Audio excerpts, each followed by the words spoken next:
This show is a production of the Best in Tabletop Network. Be your best in every aspect of your game. Find us wherever you find your podcasts, or check us out on YouTube for more Bat Reps podcasts and shows. If you like what we're doing, you can join our Discord through the Best in Tabletop Patreon group or our YouTube members only area, where you'll get access to our entire library of content. Thank you for listening.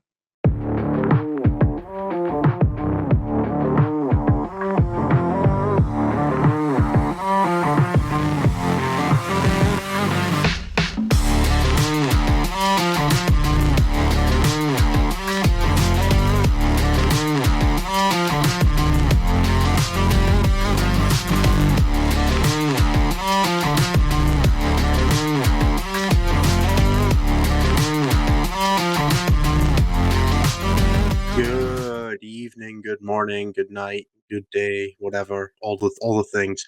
I am Innes Wilson, and I am here to introduce you very badly to the start of 40K Fight Club. This is episode 15, Nuke Them from Orbit. It's the only way to be sure. Or Nuke Them from Orbit for short, because I'm not going to remember the rest of that. I am joined today, as always, by Dr. Statstad and Violence. No, I don't think that. No, by Nathan Henning. Anthony didn't get a last name there for a second and became Cher. Just Violence. Just Violence. Hello, everybody. Welcome to the show. How are you two doing, my wonderful co-host? I am good. Doing great. Nathan? I'm doing good. Can't complain. I've had a much less eventful weekend probably than my other two hosts of this show. I painted some Tyranids. That's about it. They're very fancy looking. You can see them in the Discord if you want to join the Patreon and join the Discord. You can see them in the distance as well, but the Discord you is can. cooler. You can see them slightly over there to the right. You can see my Hive Tyrant. Yeah. All you can see behind me is my spare room and the disgusting amounts of stuff that we leave in it. Yeah, I mean, you can see a cat, I guess, if I turn the camera just slightly. There you go. Mr. Violence has wall art. So yeah, that's a this way. That's a thing my girlfriend made. You should move your chair as well, and then everyone can see it. No. Okay. If you want to see the rest of it, you have to sign up for Anthony's personal OnlyFans. That's right.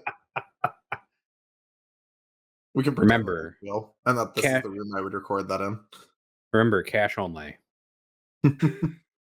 Okay. Let's do the easy bit. How was your guys' week in 40K? What have you guys been up to?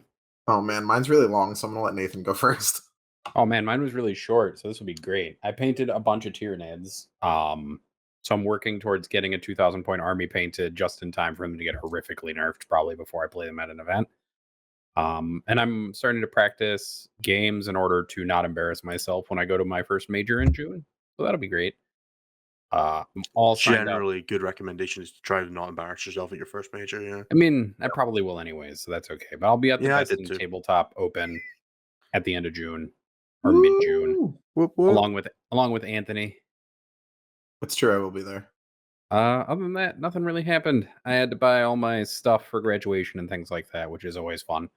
Good way to milk another $300 out of graduate students is to make them rent all that stuff and then pay to print a thesis and things. But great times all around. I did a really smart thing for my graduation, and I just had it during COVID and didn't go. Fair. They've rescheduled it for like sometime in June, and I'm like pretty sure I'm at a tournament, so yeah, I'm just not worried about it. It was 2 years ago. I'm kind of not attached to the concept anymore. That sounds about right. How about you, Innes? How was your weekend? I will cover my week in 40K super quickly because I'm not allowed to talk about it. So obviously the Tyranid balance data slate dropped on Friday, and I had a busy weekend of practice games planned because Home Nations is next weekend. Home Nations being a privately run, secret, super subterfuge, Art of War style, nobody gets to know anything tournament.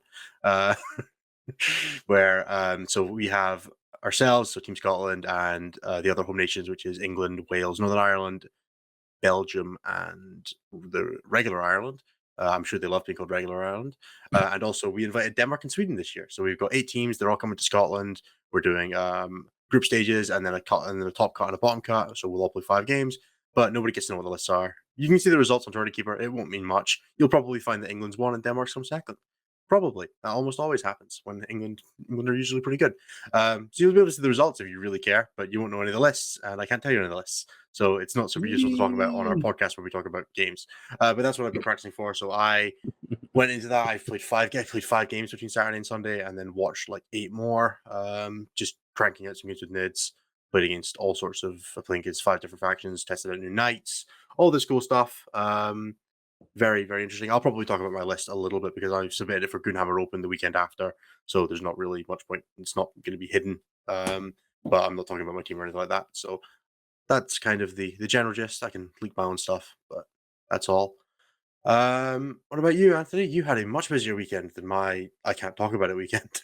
Yes. So I went to Motor City. It was 100. I think we finished the line at 175 after drops.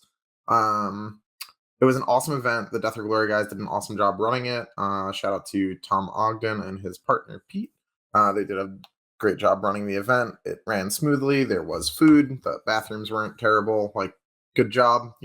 Things that sound like basic things in an event that are not guaranteed in 40K. It was air conditioned well.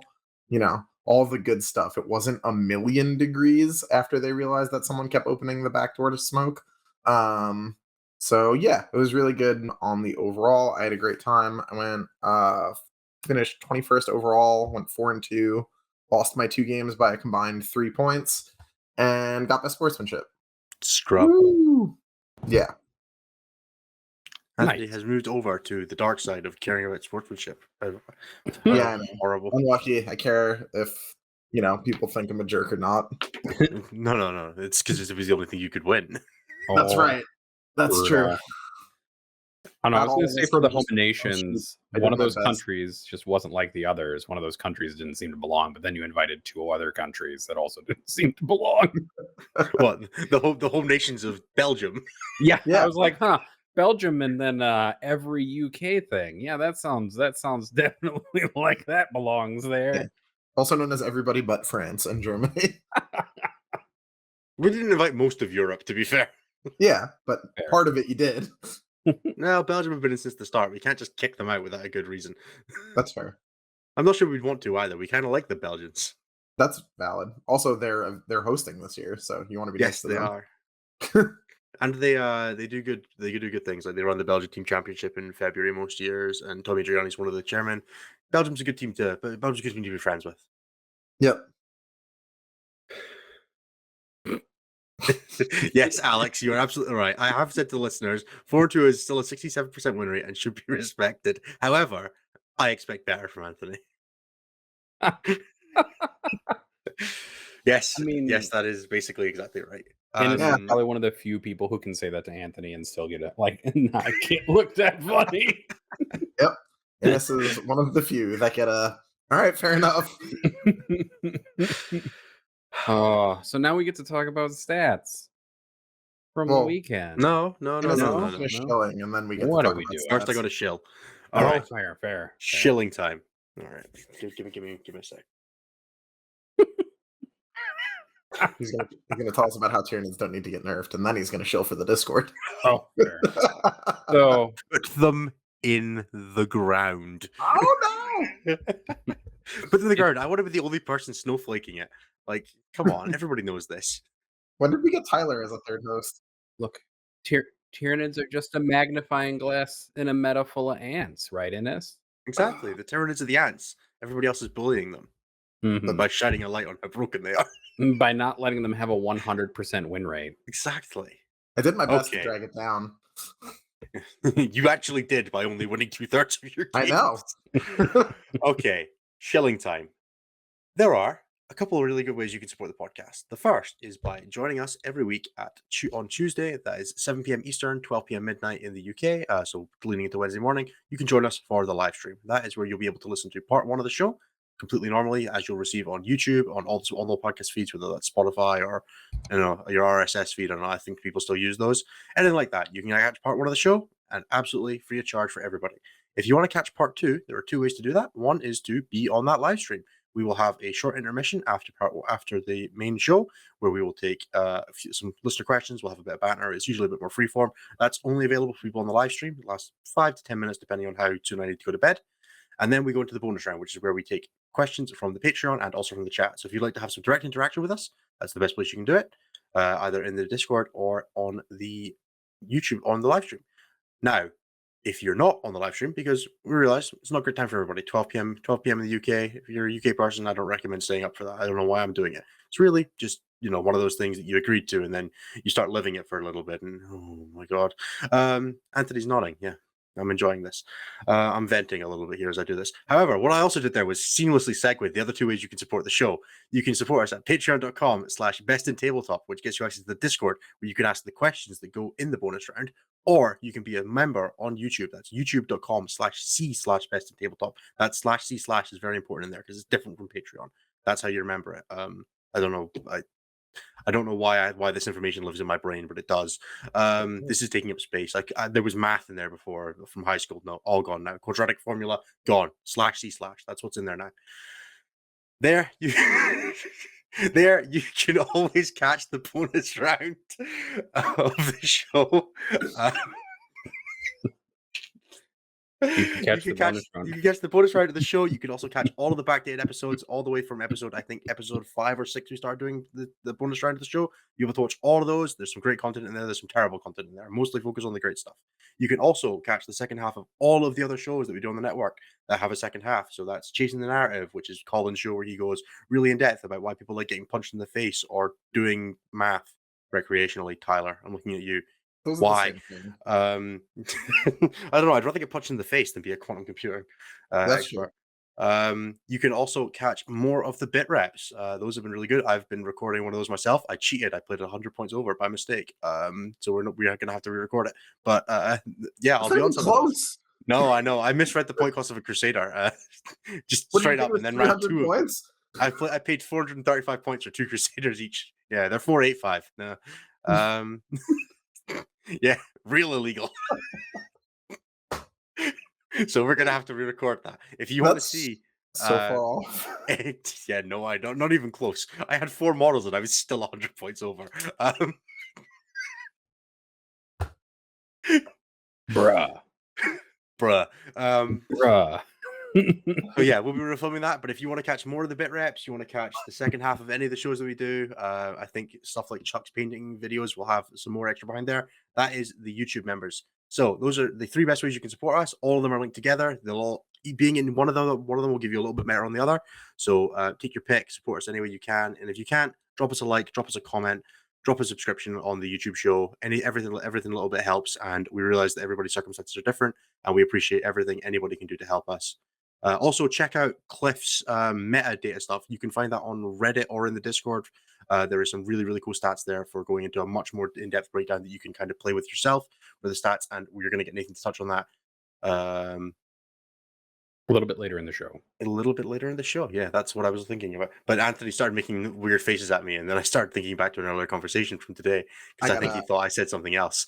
Yeah, no, I heard what you said. Anyway, that is going to be it for the shilling part of the show. I hope everybody enjoyed us breaking whatever character we seem to present to you.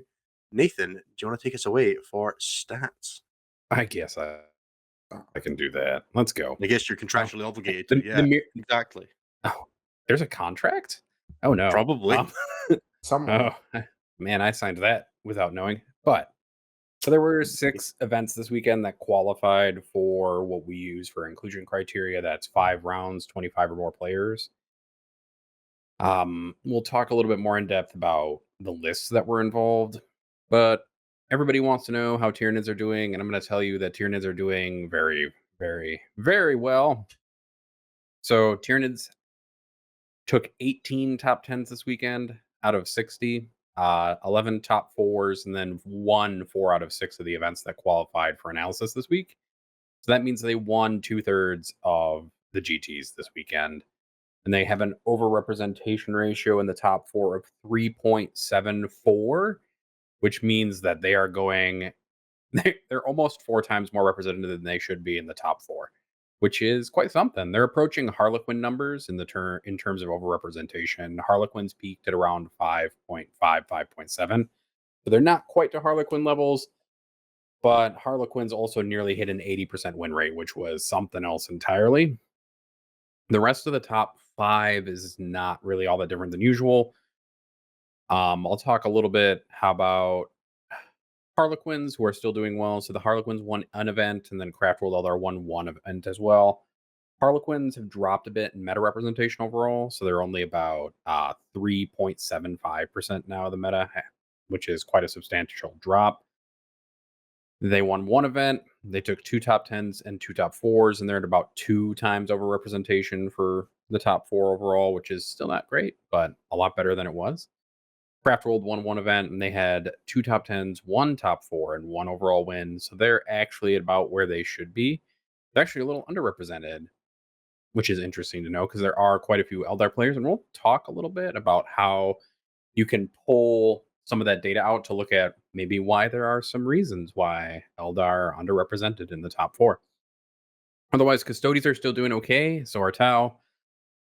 5 top 10s for both of them, 3 top 4s for Custodes, 2 top 4s for Tau.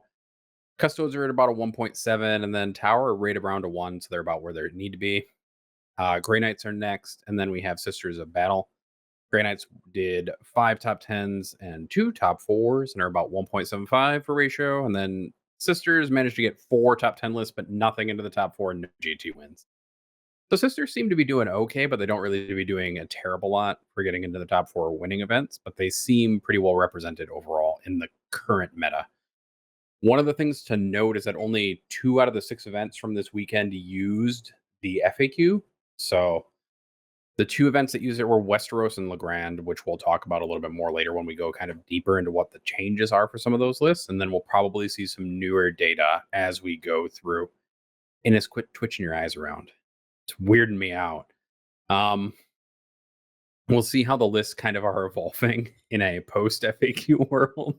And then next weekend, we will chat about maybe what those numbers actually look like once they get into the meta, but so far it doesn't really seem to be affecting Tyranids at all. Tyranids for the weekend were at a 72.6% win rate, so I'm really not that worried about Tyranids post FAQ. The change is going to affect some key things, but they're not going to drop suddenly to be balanced from one FAQ. Harlequins are still kind of rolling at a 62% win rate. Sisters are at a 58.3, so maybe there is something there. Because last weekend I said they were doing okay, and they didn't drop immediately into the pit. They dropped 5%, like pretty much, quite a lot. They didn't drop all the way into the pit, though, Ines. No, that means there's still more to fall. I know. I'm excited for it. That's what I want to see. What you've missed is now you've said they're good 2 weeks in a row, which means they're going to get 2 months in the dumpster. Yeah, Exponentially, you see. See, Jack's not playing an event with them next weekend, so they'll lose one of their champions. Oh, that's going to be bad because it was mostly Jack. Let's be honest here. Mm-hmm. Drukhari are kind of chugging away at a 56.5. Pure Craft Plugging away. Yeah, plugging Still so high. So despite that, though, Drukhari only got 1 top 10 all weekend. That's right. They're all just going 4 and 2 at everything. I can't believe they killed my factions, dude. Drukhari, Harlequins. It's crazy. Drukhari have just been... Just pick whatever's good right now and play it, right? That's true. Sorry, when are we seeing you on Blood Angels? Oh, Blood Angels aren't even on this list because we combined all the Space Marines together into one super faction because we don't give a shit. Blood Angels aren't even real. They're not. They're not a real army, guys. All Space Marines are just fancily colored power Can I get you to sign something that says you promise you won't play Blood Angels for the next 6 months? Me? Yeah. The next 6 months? Like, at all? Yeah. Oh, if they're not real. If they're not real. They're just a fancy sub-faction, that's all. Exactly. Just say you'll not play them. Nah. So they're real. Cool. Tau and Custodes are suddenly balanced at about 50% win rate for both of them for the weekend, 50% for Custodes, 49.4 for Tau. Although that might be entirely based on the fact that both Tau and Custodies have terrible matchups into Tyranids, which is part of why Tyranids... Maybe, just a little. Yeah, I would say having a 50% win rate in Hell meta is still pretty good. Mm-hmm. Yep. Asuryani, which is pure Craft Worlds, are at 54.9. Grey Knights are at 54.4. So overall, like the top 10 factions hasn't really changed that much in like 3 months, essentially. Anthony, could you highlight Luke's message for me for just 1 second? I'd like to read that out. The last one. Okay, so look, what I want to just say, I'm going to read this out, and then I'm going to explain why we've already done that. So I want to see Chaos Space Marines and Loyalist Marines all as one super faction. Well, you see, when one of the armies has no play rate, and Chaos Space Marines, there are none. It's already combined. Zero Mhm. plus a number is that number. So we're Yep. done. Yeah, only Soon. 7 people played Chaos Space Marines over the weekend, and they had a 31.9% win rate. So that includes every single sub-faction and variation of Chaos Space Marine gets shoved into that. And what we call that is a rounding error. Yeah. I'll And then join them next month. we usually don't count sub 10 player factions when we're doing the data, just generally speaking, week to week, because that data is extremely sensitive to changes. Like the second top performing faction technically was Chaos Demons, who had a 67.6% win rate, but they only had 3 players. So it's not They really all averaged better than Anthony. That's not even true. Yes, They it is. average the same thing, basically. But Space Marines as a whole, still not doing great. They're at a 40.3% win rate. Currently, though, as of this week, the worst faction in the game has changed. It is no longer Astra Militarum. It is Orcs. Orcs were at a 31.1% win rate, beating out Chaos Knights by 0.2% below We Chaos had Knights. Orcs in top 8 at Motor City. Did Guard get any top 8s? No, but there were 18 Orc players, and 17 of them did badly. Oh man, weekend. Yep.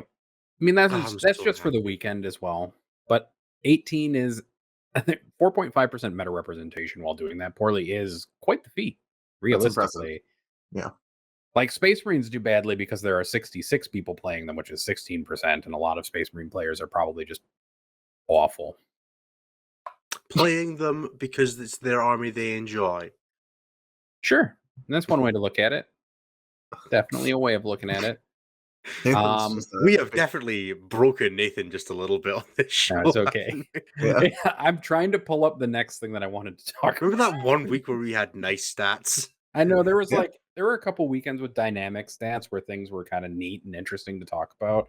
And there was some actual analysis that could be done in my segment of the show. But right now it's really just our Tyranids still good. And before that it was our Harlequins still good. And before that it was our Tau and Custodes broken still or And not. there was that in between week, remember, where we didn't record, where it was, Yeah, is Hail of Doom really that's broken? And the answer was yes. it still is, as it turns out. Yeah. Can we I- pull up can I get the sub-faction stats on that at some point?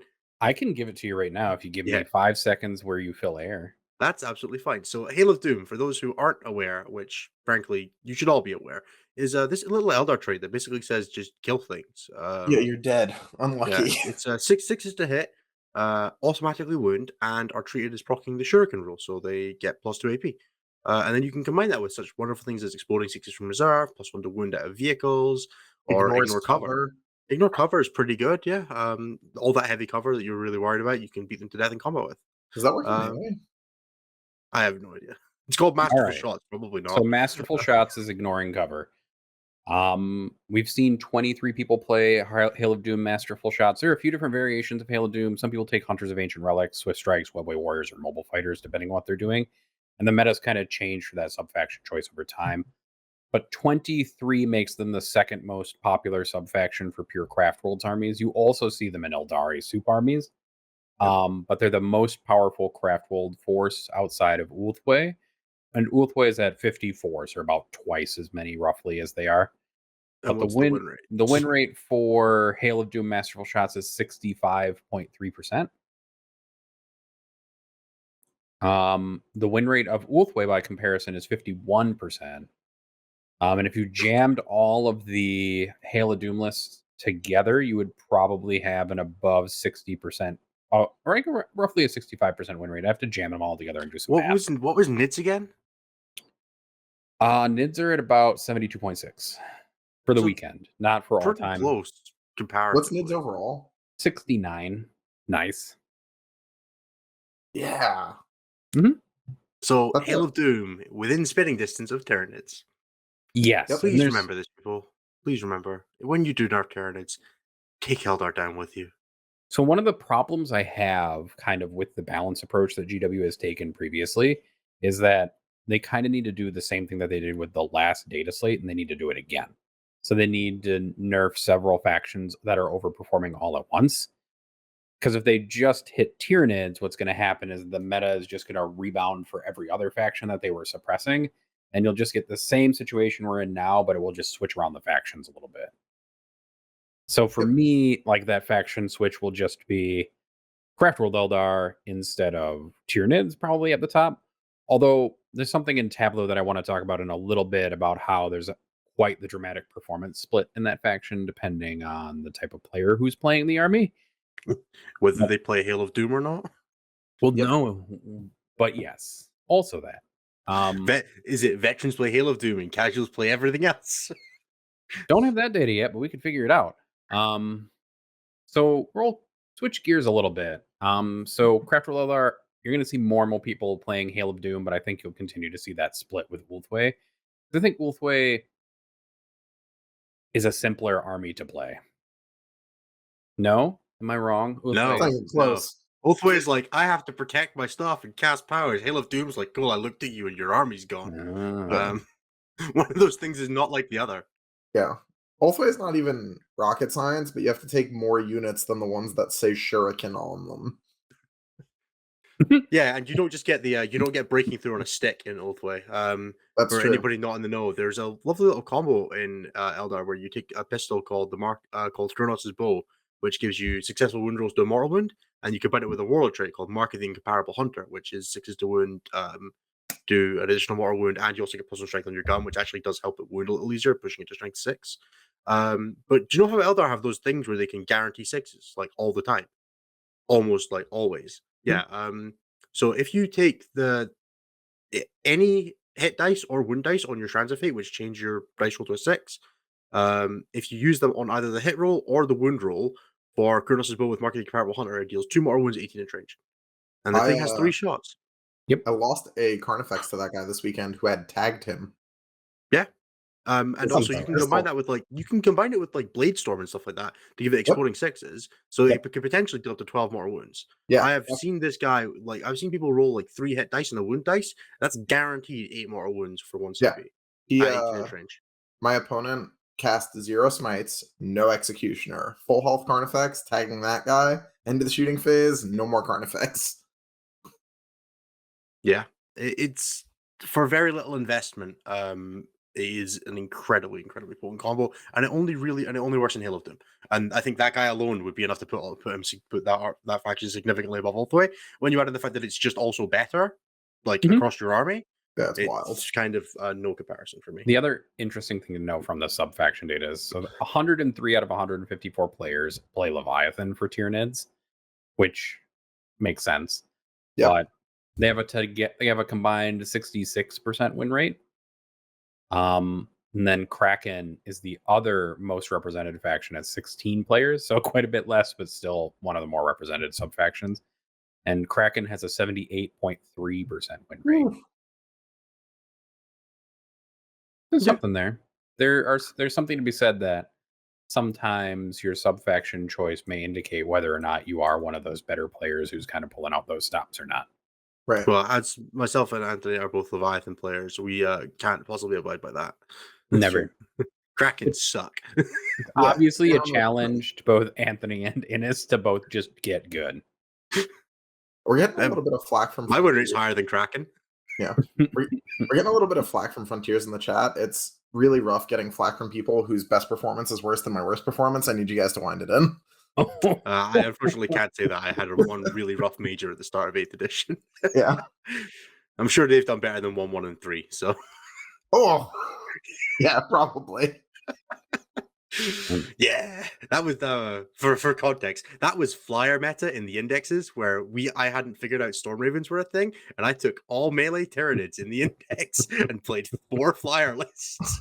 Oh no! I like how the chat is just going oof. Oof. So the other thing that I wanted to talk about tonight, Frontiers. You can be better than me for today. Better than me 5 years ago, but you know, it counts. It's just something. They can be better than me. There you go. They're also better than Can they? I was at 40K 5 years ago. I don't know. How did you do it your 1GT? Oh, I won it. And I went 4-1 at the other one. I don't know. Remember how we got asked last week, why did this turn into the roast show? People just keep walking into it, man. I think it's our chat. I think chat People- just breaks us. People pretend like we don't love the Frontiers guys dearly or something like that. Yeah, They're just talking a lot of crap in our chat. in our right now. chat, so they get roasted. Exactly. Yeah, that's their fault. They walked right into their own bad performances. That's true. All right. So the other thing that I wanted to talk about this week was about the Tableau stuff that Cliff put together. So if you've seen Warhammer Competitive Reddit or if you've been in the Discord at all, you have seen the Tableau that Cliff put together, which was essentially a meta dashboard for 40K based on the stats that we gather. Maybe Anthony can grab that and put that on the screen for folks if I'm they want to grabbing see it it. now. I'm Awesome. reading the clip doing that. somewhere I can access it quickly. Sure. I'm gonna let And- Dennis do it, And and then I'll put it post on it the in screen. chat. Yeah. One of the super cool things that Cliff did, beyond this just being cool in general, because if you tinker with it, you can figure out a lot of neat things about what's changing in the meta as things go on week to week. And he's added in meta filters so you can look at different metas and compare them. The thing that he added this week is he added a people who go to regularly to GTs, or at least have gone to more than two or more GTs essentially, and compared them to players who have only gone to one GT based on the roster information that we have from BCP, and compared the win rates of those groups and into one another within themselves and looked at faction performance as well. We've been looking at a bunch of different ways to refer to those two groups. We've talked about veterans and newbies, or regulars and irregulars, or hunters and hunted, or partners and interns, or regulars and temps, repeat offenders and Nathans fresh and Anthonys. fish. Ooh, rough. I've been to 2 GTs, thank you. Frontiers and Fight Clubs. Yeah, there you go. And one of the things that we've been able to pull out from that data that are super interesting is the conventional wisdom essentially holds that Eldar are a hard to play army with a higher skill cap, Right. essentially. I've tried posting that in chat. Unfortunately, it doesn't look like I can. Can you just message me Fine. on Discord and Yeah. I'll do it? And one of the cool things about that is that we actually found out that that assumption is actually relatively accurate. So the win rate of people who only have attended one GT with Craft World Eldar is 47%, whereas people who have attended at least 2 GTs or more have a win rate of about 65% by comparison. So, Can I ask what? Just because I enjoy being a douche about this, what's the comparative play rate for Oathway in what first timers versus? I don't have the data in front of me. Do we not have unfortunately, that? right now? Is that But we the- can get it for you, Ennis. Don't worry. I can get it for you a little bit later. I just don't want to click through a million things on Tableau to do it right now.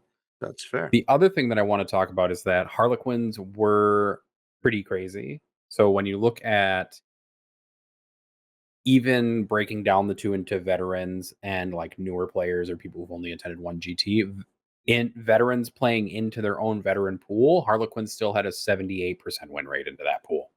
So experienced players were still able to beat other experienced players almost 80% of the time with Harlequins pre-nerf. Yep. And so what we can kind of pull out of this data and what we're working on pulling out right now is some more kind of in-depth analysis about faction performance, but also player performance and how player performance affects the statistics that we see in like large numbers. And one of the things that we've been really interested in is how post-rules releases, how win rates shift and how those populations shift, whether or not those win rates shift to higher together and close together. So if you get like a narrow distribution of win rates across veteran and casual players, and it goes up, then you know that that book is most likely overtuned. But what you can see in something like Eldar, who are most likely overtuned in several ways, is you see that that spread is actually quite a bit wider. So while it did go up, you still see that on average, those inexperienced players or players who don't go to a lot of events only have a win rate of about 47%. And that's an 18% difference from the veteran win rate or people who attend lots of events who are at 65%. So that goes to show you kind of where there are some interesting things in factions where experienced players are able to use a tool set just a lot better. It'd be interesting to look at some of the underperforming factions and see if like everything is shifted to the left, and if there's maybe a player or two who is still doing well, or if that faction is just dead and been competitively abandoned, which is the case for something like Adeptus Mechanicus, where basically nobody plays it anymore. Okay, I pulled the stats. So for Mhm. casual players or first-time event goers, Hail of Doom and Masterful Shots is 41 games and 56% win rate compared to the standard Eldar win rate, which was, you said, 47 Standard casual Eldar players? win rate for 47%. Yeah. So 10% win rate increase almost just for playing Hail and Masterful Shots, and then the For a Ultimate win first rate was time event, for like your first first GT. event, First event. 46% win rate for Ulthway with 173. Mhm. Among veterans with 154 games, Ulthway 59% win rate, Mhm. and Hail of Doom 74%. Oof. Oh. I like it. Thank you, Innis, for coming in hot.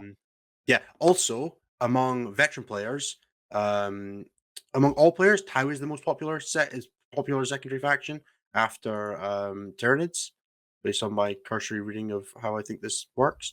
And then that's with all Space Marines broke down into their individuals.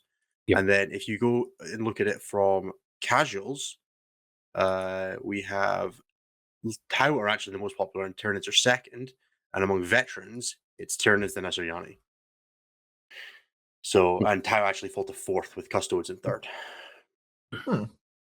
So That's kinda Eldar are much more interesting. popular among more experienced players, which I think is a trend that is generally born because Eldar have been very good for most of the game's history. People who've been Yeah. doing this for a long time have a strong bias towards playing Eldar. I think is an Mhm. easy way to kind of Yeah. handwave that.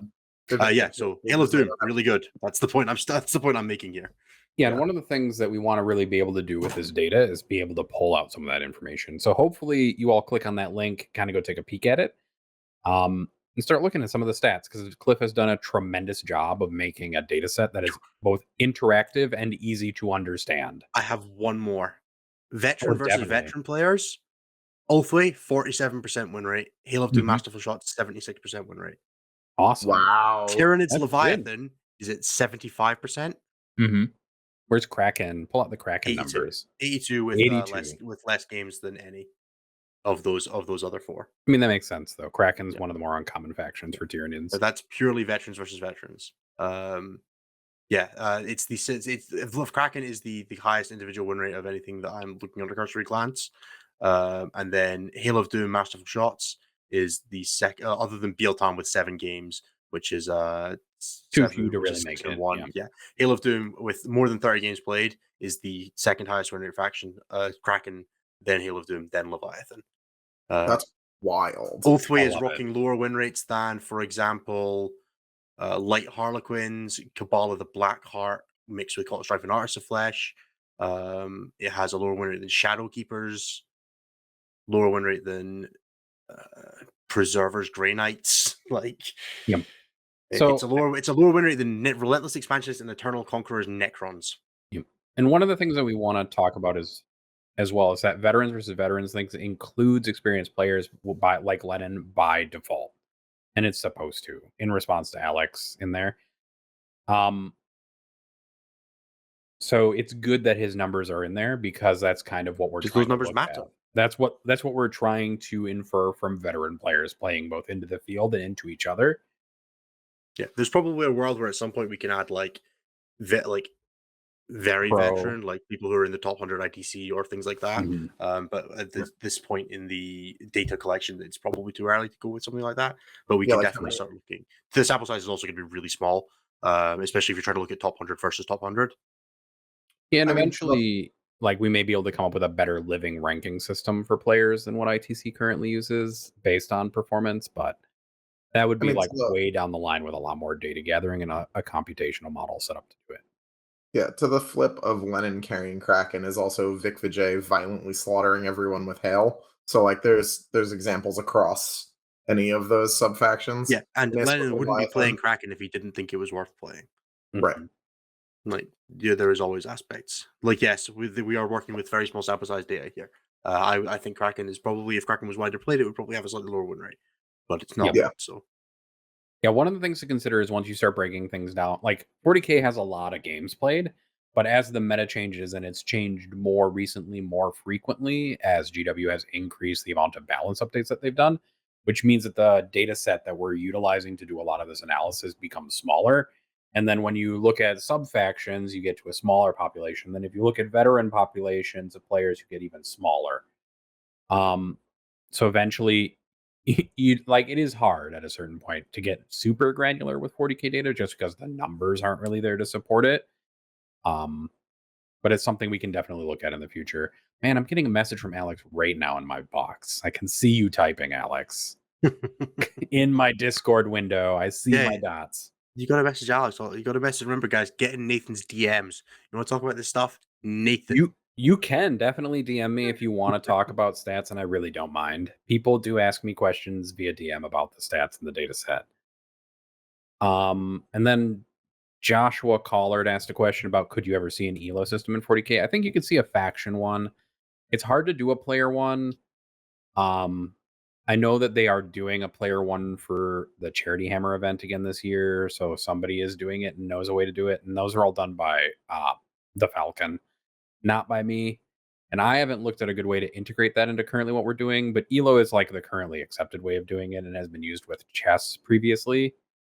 I'm just not sure how you would implement it as of this exact moment.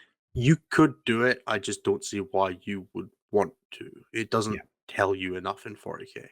There are too many variables outside of specifically just player versus player to really lean into it like you do with something that's more objective like chess is. Sure. I think the other thing is that the game changes a lot more frequently than chess does. So like those rankings mean a little bit more. Yeah, versus exactly. something that changes meta to meta or meta to situation. But I also think that what you'll see is that those ELO things are not going to be as meaningful in 40K. I just would like to see in like a move away. responsive fashion. But they would be great clickbait. That's true. I would like to see us move away in general from like the more open events, but I don't really have a good way to do that because it is kind of wild that if you travel all the time, the first like 5, 4, sometimes 3 games of a major are just kind of like I'm playing against someone playing for the first time. Yeah, I think more invitational events would be a cool thing. Yeah. Or more focus on team events is the other way that you can look into that. But I think the challenge there is that the pro circuit in 40K is pretty small. I mean, we talk about how many events like are happening, 20 but people. yeah, it's like 20 people, and you can't have a pro circuit with just 20 people. No, I get it. I'm just saying it. It makes the broader set of stuff kind of messy because you could definitely do like the top 32 players at LVO go into their own bracket and they play their own tournament and everybody else plays in the open, but it kind of defeats the point. Like I feel like playing 40K as the player who's like 50th, you want to play against the player who's in 10th and 20th, and so I don't know. There's merit in having it be a more open system. Yeah, and I think, well, to Misha's point, I think he's talking about Formula One racing only having 20 people. Like there's a degree of difference between 40K and Formula One racing where that comparison just doesn't check. One is Formula One racers are like $1 million sponsored drivers, and 40K is not. In Formula One is R&D and marketing. Yeah. The other thing I wanted to talk about real quick is Luke brought up this point where ELO is more interesting than ITC points, and I just don't know that that's necessarily true. Yeah, I mean, it has somebody with a lot of ITC points. ELO is so much less cool right now. I mean, ask me again when I'm lower in the rankings. I'm sure it has the same problem. ELO and ITC points have the same problem in a lot of ways. ELO has another problem that is worth mentioning in that it disincentivizes you from playing when you're doing well, because the only way your ELO score can go down is by you losing games. We have to build decay into it, right? Yeah, exactly. Yeah. So taking risks just becomes not worth it. And I don't think there's a merit in having people. I don't want to go to a random RTT with a fun list and have my ELO score tank because of it. Yeah. Whereas my ITC ranking isn't changing. So I don't know. There's always downsides to any system like that. And the ITC system is definitely not perfect by any means, but it definitely works kind of for the situation that you're in. You could reduce the number of events that are in it if you wanted to include more people essentially and like limit the necessity of travel. But you'd have to scale less points off size. I mean, yeah. They already should, but the ITC thing is as much a marketing system as player place does. Like it's there for a reason.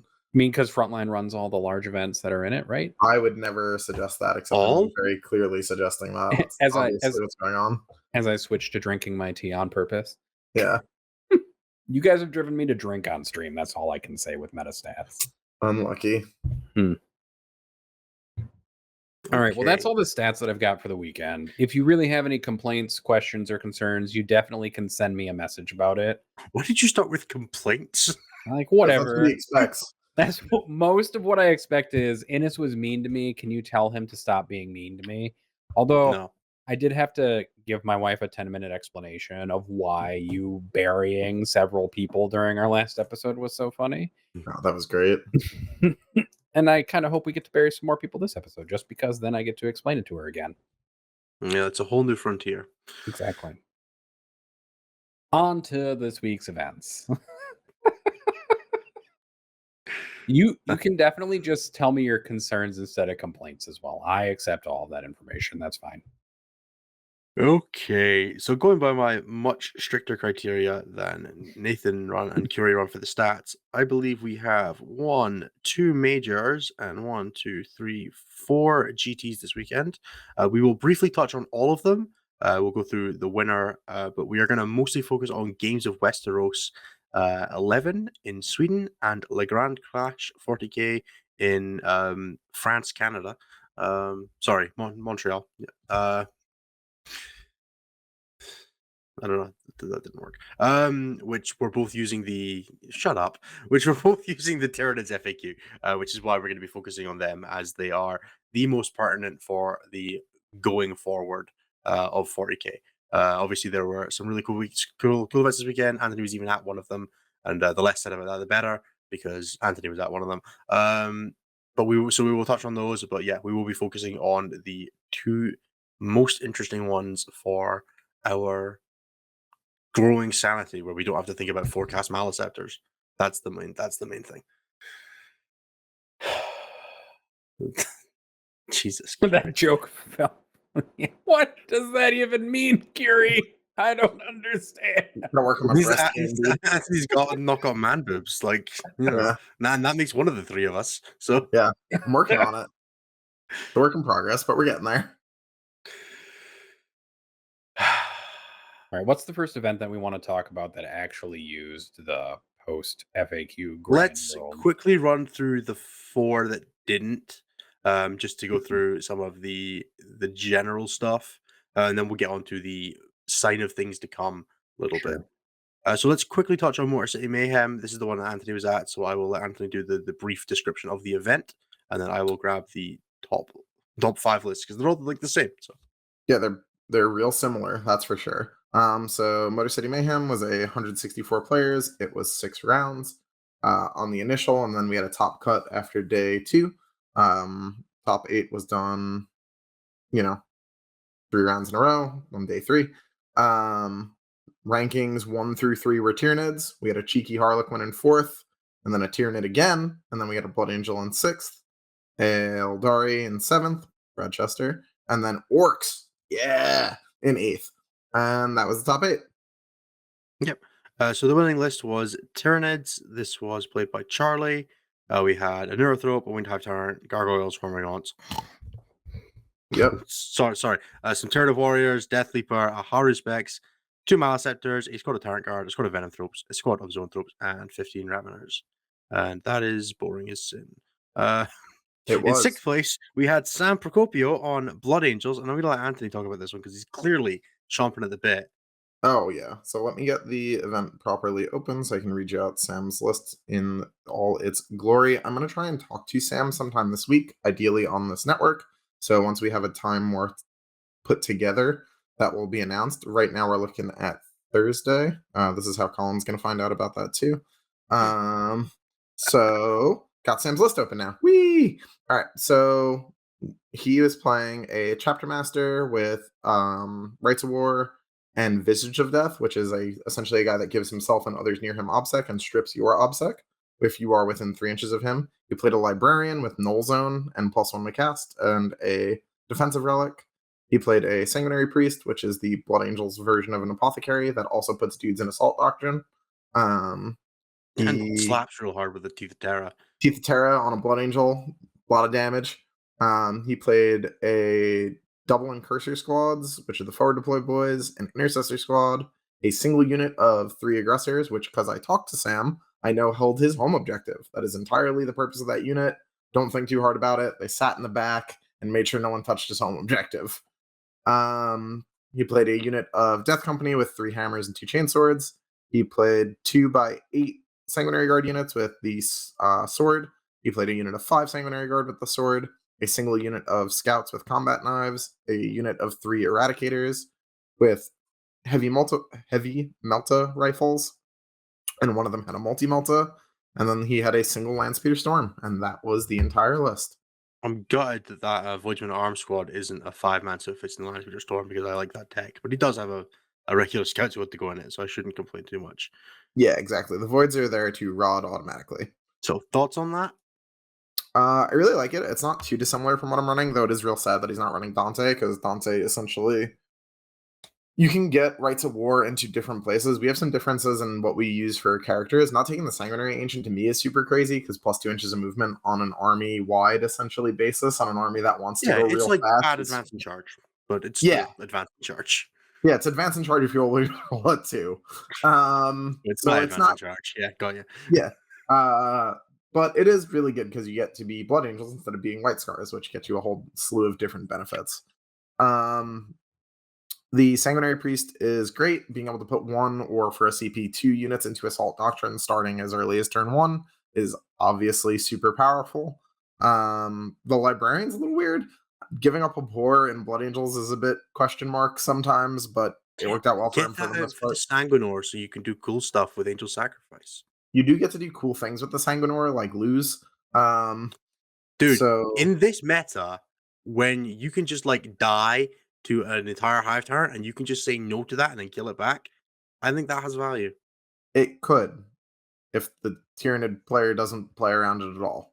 Exactly. But it makes them play around it, and that actually gives you space to do things as the Blood Angels player, which you don't get otherwise. That's true. Sometimes it is pretty good. I hate on the Sanguinor a whole bunch because he makes me sad because he doesn't do what he used to do, but he is still pretty good.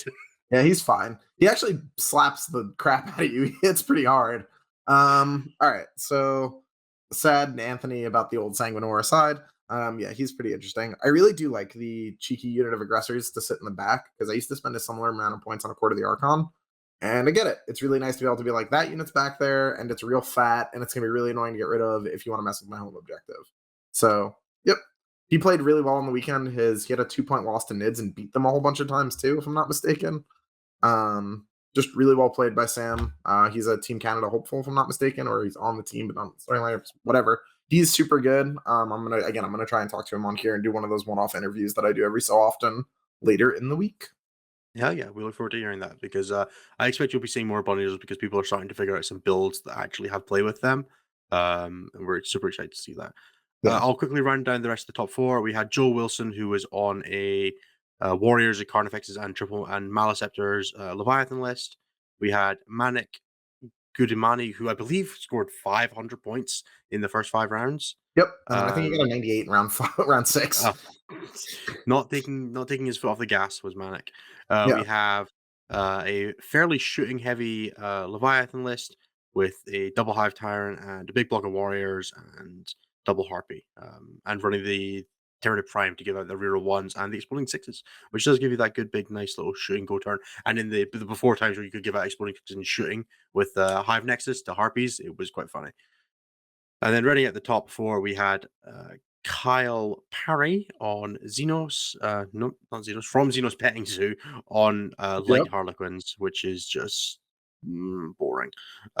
His list was cool. He played a bunch of bikes. Yeah, exactly. Boring. This is just an 8th edition list. It's 15 bikes. It looks like 5 fusion boats, 1 big squad of players, double shadows here, which I think is actually kind of interesting. A Death Chester who still has like all the running Rift Duel for the murder combat option. Yeah, he's a melee stabber. Terrifying. And then also 5 Star Reavers. So power to everybody in the top 4 there. Well done. That is the Motorcity Mayhem. Long may that meta die. Yep. Nobody was having fun there. Next up, we have Priority Orders Mayday, which was in England, and I'll give a shout out to the TOs who actually reached out to me and were like, "Yo, we'd love you to cover this event." And I was like, "This was like months ago, like when we had just done Starter Fight Club." And I was like, "I'm super excited to just, like touch on it a little bit because I do like shouting out events that reach out to me and make me feel good." So, So if you want your event shouted out, reach out to Innes, stroke his Exactly. ego a little bit, and then he'll talk about it on the show. Also, make the event cut. Mhm. Yeah, that is very important too. Yeah, if you don't hit 28 players, I know you don't exist. So this was won by Stephen Roberts, who was playing Tyranids, and I'm already bored. We had a Neurothrope, a Winged Hive Tyrant, 3 squads of warriors, a Maliceptor, a squad of Zoanthropes, 6 Raveners, an X-Creen, triple Screamer Killer, a Tyrannifex, and a Harpy. So a very, very monster-heavy behemoth list there. It's actually genuinely fairly interesting. You get to push those warriors to strength 9 with their dual bone swords. Those Screamer Killers get all the way up to strength 8. You know, you can get a lot of damage up out of them. So well done to Stephen Roberts for the win there. Anthony, you've been running Screamer Killers. Thoughts? I'm gonna burn my curse here. I fucking hate those dudes. I really was hopeful that they were gonna be good. We were all so excited for Screamer Killers for so long, and then you put them on the table and you're like, "Oh, these things are just hard to use." Yeah, I played them in practice, and then as it turns out, when you play mostly Dawn of War in practice, they're great. And then the second you play not Dawn of War against Eldar, you're like, oh my god, I wasted 400 points. And I was still able to win a bunch of games down essentially 370 points, but I didn't win 2 of them. I hate those idiots. I'm so And sad. Stephen that I Roberts brought was them the to only Raveners. 5-0 at priority orders. Running at the top 4, we had Sam Nash on Custodes, Oliver Wheeler on Adeptus Custodes also. So double Custodes in the top 4. Army's less dead than you thought it was, guys. They are definitely still kicking strong. And we had Craig Douglas on Tau Empire, which was if it ever opens, a very crisis-heavy list with double Broadside and Shadow Sun playing as Tau Sept. The Custodes lists were Emperor's Chosen, Shadowkeeper's Dreads. Hell yeah, my favorite Custodes build. The other one has Caladius's. And Caladius's. Yes. Hell yeah. Double Bikes, double Caladius as also Shadowkeepers. So you heard it here first, guys. If you want to play Custodes in the moment, just play Shadowkeepers. Thousand Suns aren't real. They can't hurt you. Yep. Easy. Easy peasy. Okay. The next event to touch on for the didn't use the FAQs was the Slagmark FYN 40k event from Denmark, which was won by Harlequins. And if I can see if I can find this on BCP, I'm going to type in Slagmark. I've got it open. Get really confused. Go for it. I've got it open. So we have Alexander Zogov in first place with Harlequins. Then we have Chris Ludwigsen. Ludvigsen playing Drukari, then Rasmussen Olesen playing Tau in third, and then Kili Pask in fourth place with Tyranids. Alexander's list is light with a Shadow Seer and a Troop Master with pretty standard equipment loadouts, and then 1, 2, 3, 4, 5 troop squads. A Death Jester still with Harvester of Torment and the Laughing God's Eye, which I don't. The Field of Bidding is Moral's Relic. It's just a cheap character to put it on, mostly. And then 3 squads of Void Reavers, 1 3-man and 2 2-man. So still Void Weaver spam, and then 4 Star Weavers. The Harlequins are dead, guys. Yep, totally dead. And then Chris is. They got put in the ground. Remember, they're awful armor now. Yeah, that's what everyone told me when they got nerfed. And then here's Chris's Drukari list is Soulbound Twisted Hunters Custom Cabal, and then a custom, and then Dark Technomancers. I don't even know what that one does. I don't know. Dark Technomancers? No, Soulbound Twisted Hunters. Why don't you go look that up, Anthony, while I just run through this real quick. Yeah. I have to make a Drukari list in Battlescribe. I actually have none right now. So we've got an Archon with Ancient Evil and a Huskblade. We got Drazar, who is the Warlord, so he's got Hatred Eternal, which makes everyone happy. Then we have a Homunculus upgraded to have a Poisoner's Ampule for turning off auras and things, and then Twisted Animator. squad of Homoxites, squad of Trueborn, a small squad of Cavalites, and then a small squad of Rex with 2 Liquefiers and Electric Corrosive Whip. 2 5-man Incubi squads, 5-man Mandrakes, 2 3-man Chronos squads. Interesting. 2 Ravagers with Dark Lances, and then 2 Raiders and a Venom. Yeah, so it's a 5-up against mortals, and then they get +1 to hit when they hit characters. I guess you're tooling real into trying to kill Hive Tyrants? Certainly choices. Yeah. But it clearly worked out really well for you. Okay, in third place we had Rasmus Olesen, who was playing a very crisis heavy with Shadow Sun and Broadside sidestep list. I feel like I've just read that.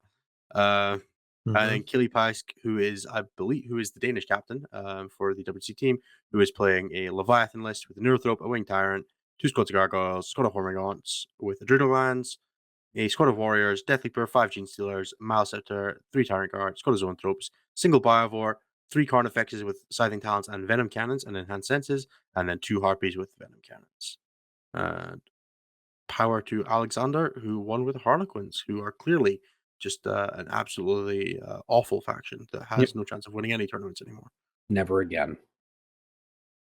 Then we have, is it Qualifier 2? Yep, the Qualifier 2 Torneo from Milan in Italy. So we have Danielle de Gemini in first place, which I'm sure I just mispronounced his last name, winning with Tyranids.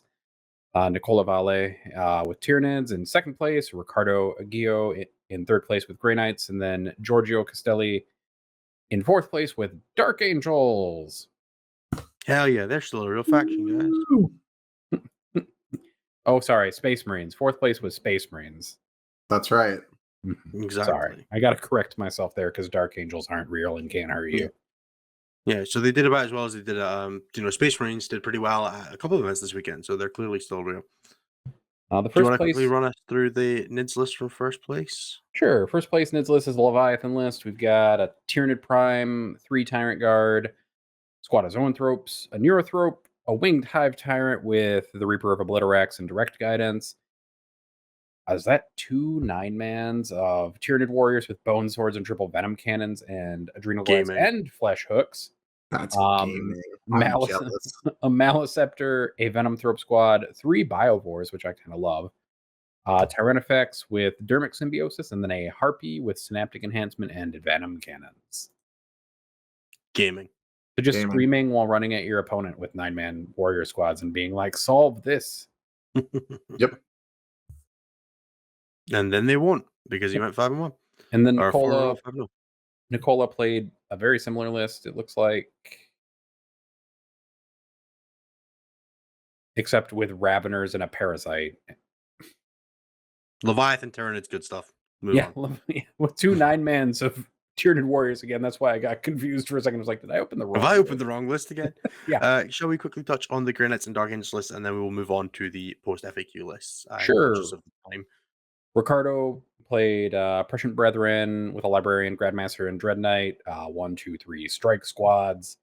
A Paladin Squad, which is kind of neat. A Apothecary, Servitors to hold back objectives, an Interceptor Squad, and then 2 Dread Knights. Much surprise was had. Paladins are not neat. Paladins are horrifying. Paladins are so scary. And Unless then you're Blood Angels. I will give you a bunch of guesses about what that Dangles list has. Is it 30 to 40 Terminators, Atrial, and characters? I'm going to say it's 30 to 40. Oh, damn it.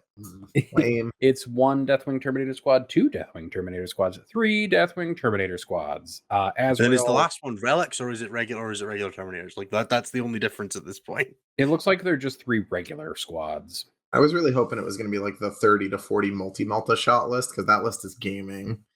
No, it's not that, but this one has Lazarus in it. Yeah, that makes sense, because they don't want to instantly explode when they get mortaled. Yep. There is also a world where like some of those lists take like 3 HQs, but one of them's in an Ox. So yeah, I know, right? You don't get a lot of HQs in the Vanguard.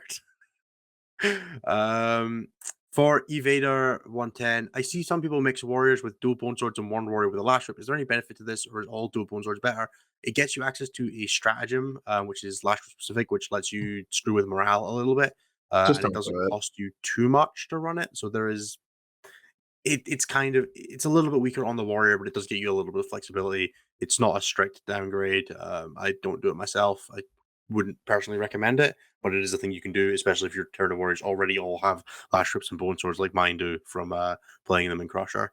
It's a great way to have a strat that you forget to use.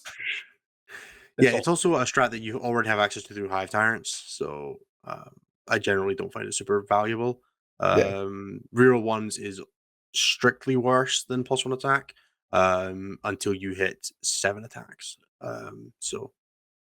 And you don't hit 7 attacks, so it's generally not worth it. You don't even almost. You get 5 at most, and even on that guy, you only get 3. You can get 6 if you. Yeah, if you're running two double bone swords and the adrenal glands, you get to 6. But with lash rip, you cap at 5. Wait, dual. What? Let's get. You can run 4 sets of bone swords. Oh, You can. Wouldn't recommend it. my Let's God. talk about some real things and finish up our events here instead of talking about 4 pairs of bone swords. Look, you could have mini swarm lords. Let's talk about Legrand Clash, because that seems like a good place to start. Yes, let's do it. So this was a WTC scored event, which means that it used no, it wasn't. That's the other one. Legrand Clash. This was a 46-player event in Montreal, Canada. We had a top 4 of Craftworld's Tyranids, Custodies, and Tyranids. Just sign of things to come. It's exactly the same, but Custodes are still okay. Yeah, Francois won with Eldari, and he had Hail of Doom Masterful Shots with Flappy Boy, a Farseer, 2 squads of Dire Avengers, 1 10-man, and 1, or that's a squad of Dire Avengers and a Howling Banshee squad. 10-man Swooping Hawks with the Phoenix Plume and Winged Evasion, which gives them the Invuln and the Feel No Pain. 2 Vipers, a 9-man of Wind Riders with Shuriken Cannons, and 2 3-mans with Catapults. And then a patrol of more Hail of Doom Masterful Shots, this time with a Seer Council of Warlock Skyrunners, 2 Farseer Skyrunners, one of them with the Mortal Wound Pistolero kind of thing, with Mark of the Incomparable Hunter and Kronos' Bow, Rangers, Dire Avengers, Shroud Runners, and Swooping Hawks. Shroud Runners is different. Don't see a lot of Shroud Runners Just in the a list. casual 30 Dire Avengers. Yep. 2 big squads of Swooping Hawks, and Baharoth to be your to the lasts. Oh, I Did you do enjoy interacting? I do want to call out one person in particular who got Yeah, fifth number 5. place, You can which is wait. Jeremy Hey, Atkinson. shh. No. Wait his turn. No. In second place, also 'cause- on 5-0, we had Will Paul, who was playing a Leviathan good stuff. Tyranids list, we've got a big block of 9 warriors and double harpy. In third place, we have Stephen Gagna. I'm going with Gagna. Sorry. Nailed it. Who was playing Who was playing Emperor's Chosen with Triple Dreadnought and a Caladius, a single squad of bikes to just have that one unit that can use all the stratagems and then disappear to anything that looks at it funny now. And then Sagittarium, Custodian Guard, all the characters still running Mr. Worldwide, which I think is a choice you can make.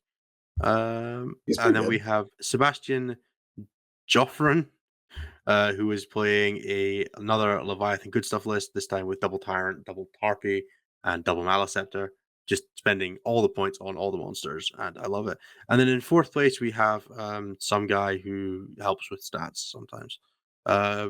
Jeremy Atkinson, also known as Curie, playing Ravenwing.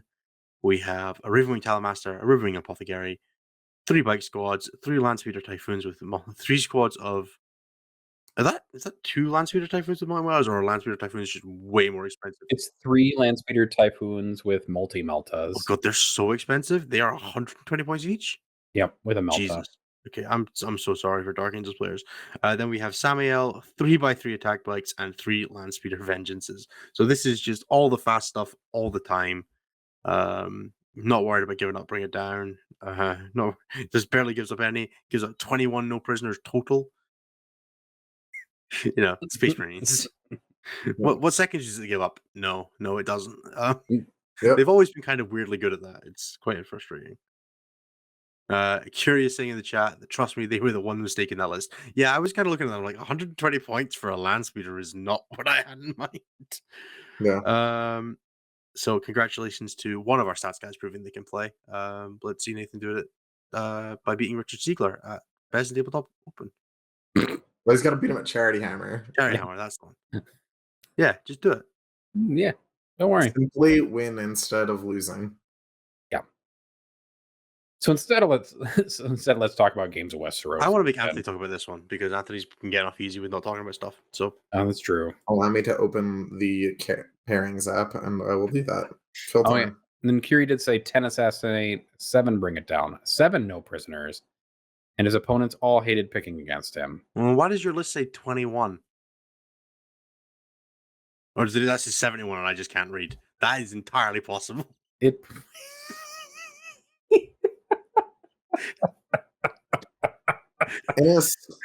It would make more sense as it would make more sense as 71, wouldn't it, Innes? It's 1 a.m. Okay, give me a break. Would it make more sense as 21 points of no prisoners or 7 points? Yeah. You know how he's got 9 attack bites and 3 squads of bites. That's just a 21, right? Innes, no, Innes, no. Innes, you write your lists not manually, right? Usually, No, I write my list manually. Oh, this came up. My home nations list got checked. It turns out I've missed my heavy event again on my last 3 events lists. Nobody caught it. On my hive tyrant. Straight up didn't put it in. Innes. Nobody noticed. I was in Gunhammer. Man, Anthony, you managed to summon Sam to our. I did it. YouTube. There he is. So his YouTube name is good job. Way better than Anthony's. Good job. Sam missed all the praise that I got him already, so unlucky. Go back and watch it. Okay, no. Right. Curies does say 21. I just didn't consider that that's not right. Okay. We figured that Curie would have numbers down rather than Innes having reading down. I bullied myself for nothing there. Yeah, you did. You did. You really did. So back to Games of Westeros 11. Okay. Yes. In first that place. block of light really showed us the information. That's right. I was just, all right. So we're gonna need some pronunciation assistance here, Innes.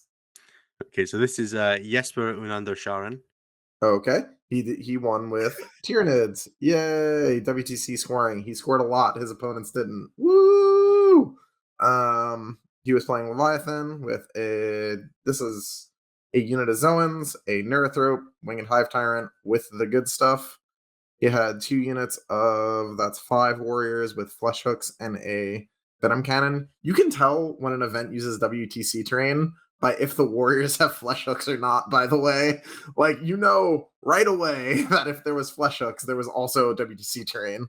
He had a Maliceptor, a unit of 3 Venom Thropes, an Exocrine with Voracious Ammunition. More power to him. I've really not enjoyed using that thing in testing when I tried. A unit of Tyrant Guard, a Walking Hive Tyrant with Shard Gullet, and 2 more units of 5 Tyranid Warriors, and a Harpy with Synaptic Enhancement. Yep. Tyranids. Nids. Warriors. Data sheets. So good. They know. Powerful. Doesn't matter. Yep. But yes, flesh hooks on containers. Good sign. Yeah, that's how you know. WTC event, you don't even have to look at the score stopping at 20. You can just assume everyone scored low. Flesh hooks. That's a WTC event. The third list by Jacob Holmstrom is fucking hilarious. Oopsies. Too many curses for one stream. Oh no. He ate into his next week's. All right, so the next one we have is Carl Abrahamson, who played Grey Knights. He played Rapiers. He played with a Chaplain, a Tech Marine, a Grandmaster Dread Knight, 3 units of 5 strikes, 25 interceptors, and 3 Dread Knights. This man took the list that won a whole bunch of stuff before, took a little bit of stuff out of it, and kept on trucking. The third one, which is the one that Nathan just mentioned, is Jormungunder. It is a Walking Hive Tyrant with Shard Gullet, a Neurothrope, 2 units of 3 Warriors, 10 Gargoyles, 2 Maliceptors, 6 Pyrovores, 3 Zoanthropes, a unit of 3 Raveners, 2 Exocrines, and 2 Harpies. That is some big boy stuff. The thing I just want to note is that those two units of -1 to 3, hit. those 2 3-mans are basically all Lash Whip Bone Sword Death Spitter warriors. But that's what he had. I know, but it's just funny to see. This is a man playing WYSIWYG. Mhm. That's a man who bought them for a Cutter Stampede and said, "No, I am not cutting the arms off." Yeah, exactly. Alrighty, that's the Okay, top and 3. finally we had Michael Cleggenby in 4th place with Playing Deathwatch, Space Marines, Army of Renown. Space Marines. Specific. Okay, it's a Army of Renown Kill Team Strike Force. There you go. There you go. I can give him that. We have. So what we have here is a bunch of HTML coding. Oh no!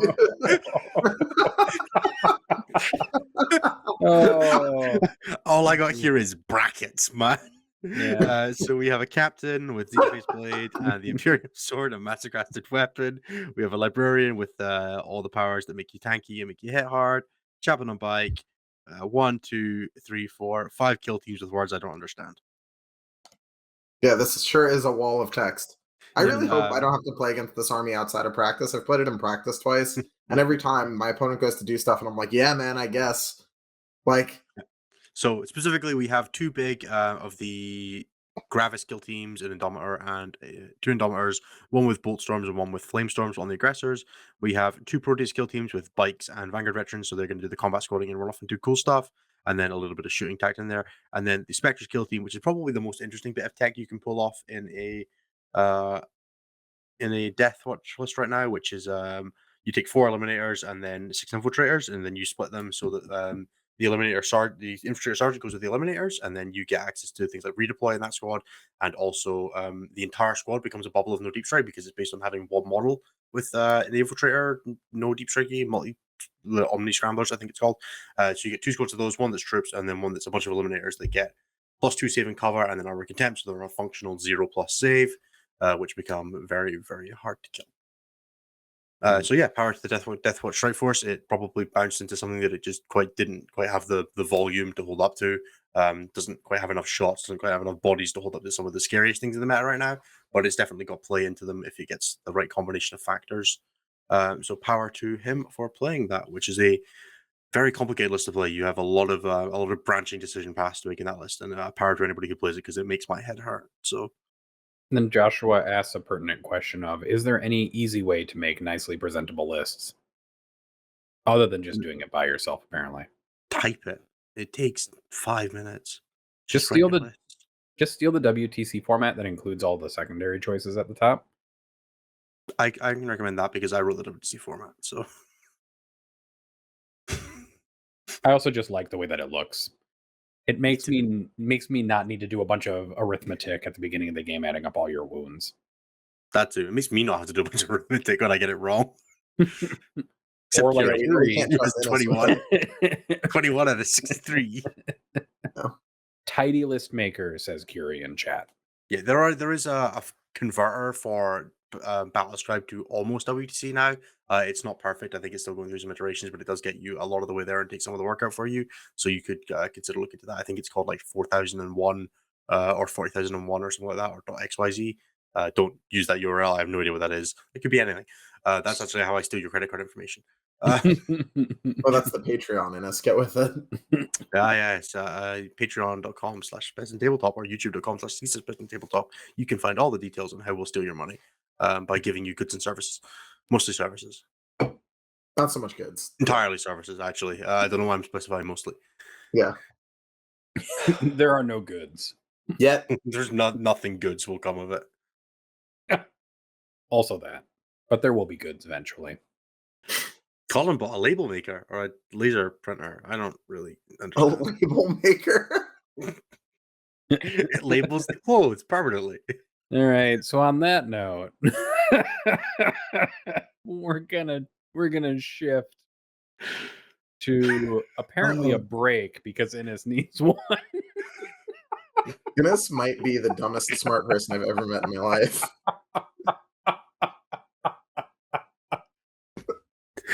Okay, Innes, guys. do you want to go get some water? So we're gonna skip the meta discussion this week because we went through quite a bit when we were going through the events and we were talking through it.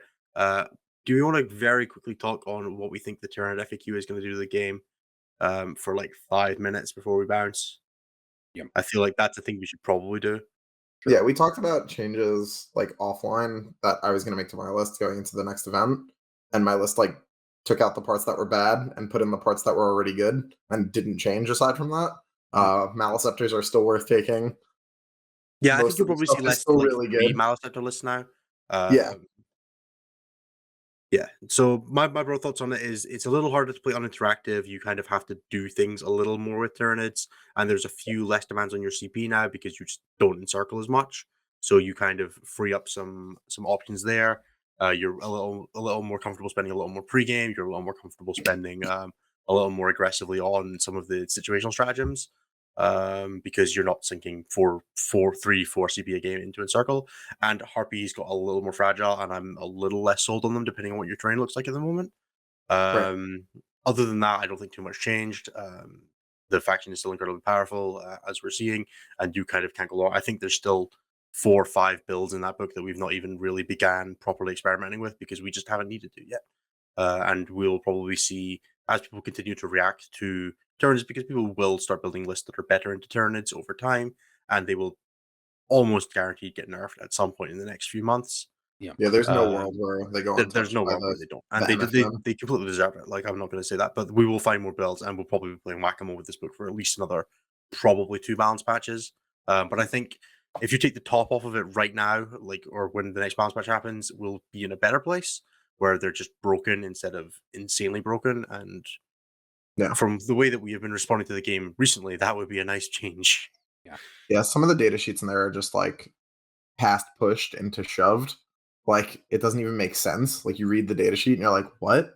Why is that free? Yeah, why is the Screamer Killer what we consider a bad unit when that thing is nuts? Yeah, that thing could be good if it wasn't for Hail of Doom.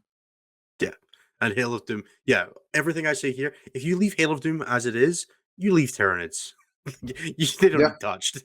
Yeah, if Hail of Doom goes unchanged, that's just the new standard, and that's fine. But then unnerf everybody again. Let's not do that. Let's just nerf Hail of Doom. Harpies are probably taken out by knights as well, really, when we think about it.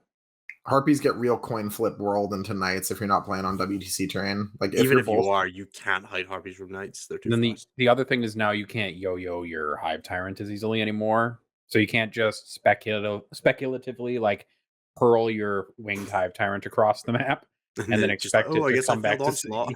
Yeah, you can't do that anymore. You've got to pass onslaught. I had a double onslaught fail in a game this weekend, like a 3 into a 3 twice, and I was like, "Come on, onslaught, please!" This is why I run tendrils on my Neurothrope. My Neurothrope gets the 3d6 drop every time. I'm honestly hurt by this. Never happened to me, and I'm sorry it's happened to you, dude. He failed it with 3d6 drop in the +1 turn, so he was +2. I was like, bro, please. Okay, that is going to do it for us on the main show. So thank you, everybody, for joining us for another week of 40K Fight Club. This has been episode 15, Nuke It from Orbit. That refers to Hail of Doom and Tyranids. They're a package deal. You got to never one without the other. That's all I'm saying. If you have enjoyed what you've listened to here today, you can always find more of us on anywhere good podcasts can be found, and also us. That's YouTube, Spotify, Apple Podcasts. Your favorite podcast app will probably have access to our RSS feed, or you're able to just search for it because a lot of them use like the iTunes Store and stuff like that. You can drop us a review, you can leave us a like, you can leave a subscription or a comment on the YouTube videos. We would do our best to get back to everybody who responds to the YouTube videos in the first couple of days or so. Once it gets past like 5 days, we tend to forget because we're terrible people. But thank you to everybody who does get involved. We will be back in about 10-15 minutes for everybody who is here on the live stream for the bonus round. If you would like to see the bonus round in the future, you can do that by becoming a member at youtube.com/quadratic equation, youtube.com/c/best in tabletop, or you can be, and if you would like to support the show more directly, you can become a member at the Patreon at patreon.com/best in tabletop, where you get to interact with all of us. You get to see the meta data sleeves that Cliff does with a little bit more context, a little bit more information, a little bit in advance as well sometimes. yeah, that is us for the weekend. I have been Innes. I have been joined as always by Nathan and Anthony, and we will be back in 15 minutes if you're sticking around for the bonus show, and stick around during the break as well, because we'll be chatting our usual amount of bullshit. And if you are not sticking around for that, do consider checking out the live stream, or we will see you next week, same time, same place. Thank you very much. Bye-bye.